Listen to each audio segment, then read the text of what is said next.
feelings every day.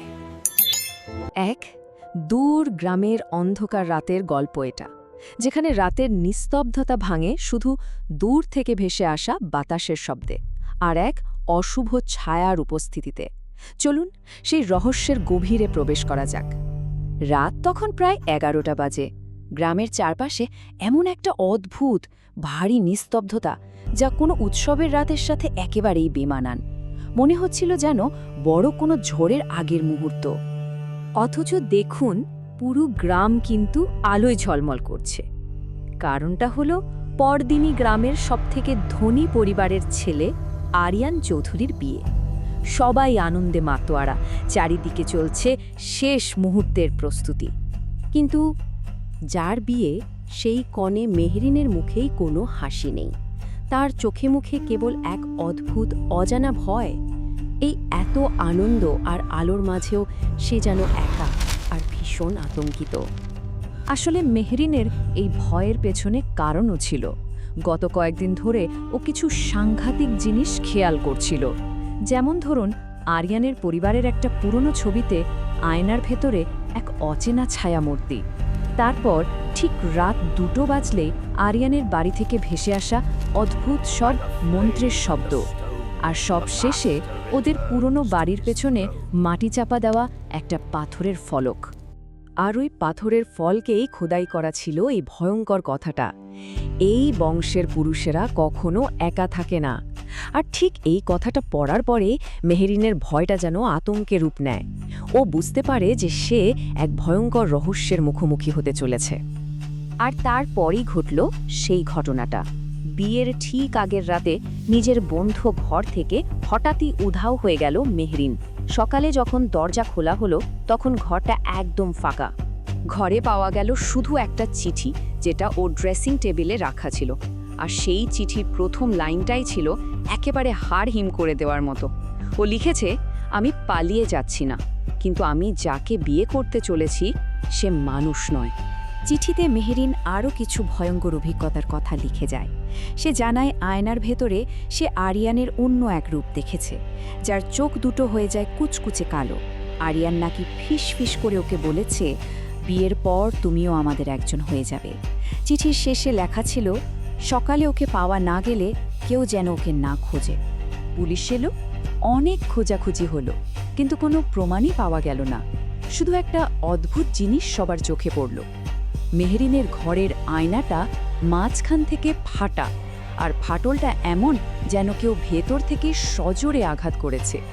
রহস্যটা যেন ওই ভাঙা কাচের ভেতরেই আটকে গেল। এই ঘটনার পর কেটে গেল 5-5টা বছর। গ্রামের মানুষও ধীরে ধীরে মেহরিনের কথা প্রায় ভুলতে বসল। চৌধুরী পরিবারও নিজেদের পুরোপুরি গুটিয়ে নিল। কিন্তু 5 বছর পর ইতিহাস যেন আবার ফিরে আসার জন্য তৈরি হলো।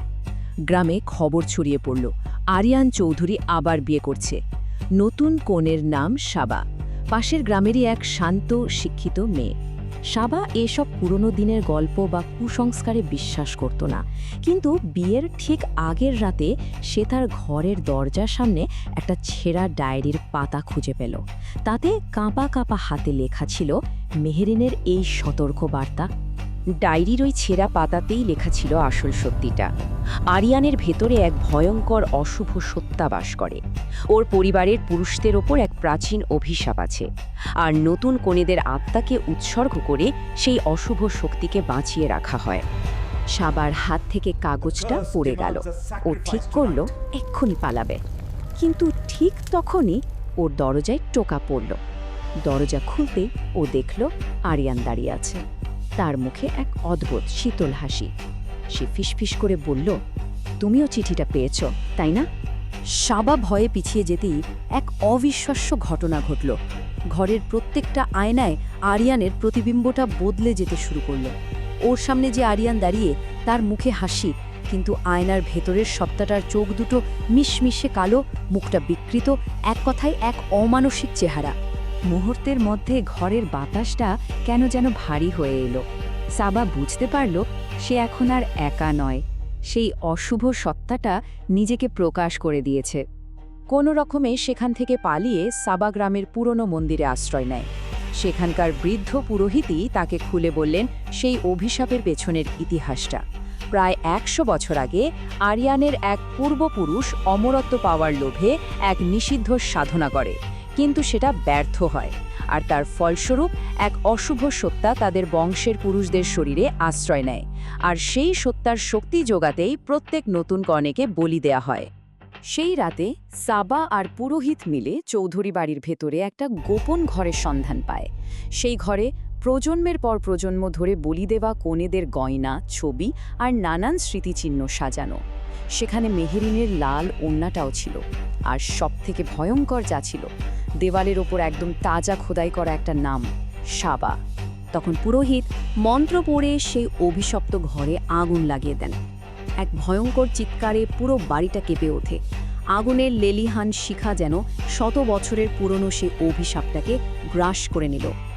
কয়েক মাস পর সাবা সেই গ্রাম ছেড়ে শহরে চলে আসে। সে একটা নতুন জীবন শুরু করে, ভাবে হয়তো দুঃস্বপ্নটা শেষ হয়েছে, সে বেঁচে গেছে। কিন্তু গল্পটা কি সত্যিই এখানে শেষ হয়ে গেল? অভিশাপ কি এত সহজে মুছে ফেলা যায়? একদিন নিজের নতুন বাসার আয়নার সামনে দাঁড়িয়ে সাবা চমকে ওঠে। সে দেখে তার প্রতিবিম্বের ঠিক পেছনে আরও একজন দাঁড়িয়ে আছে। তার মুখে একটা হালকা হাসি, পরনে বিয়ের লাল শাড়ি। সে আর কেউ নয়, মেহেরিন। মেহেরিনের ছায়াটা ফিসফিস করে বলে ওঠে, অভিশাপ কখনো পুরোপুরি শেষ হয় না। আর ঠিক সে মুহূর্তে সাবার সামনের আয়নাটা ভেতর থেকে ধীরে ধীরে ফাটতে শুরু করে।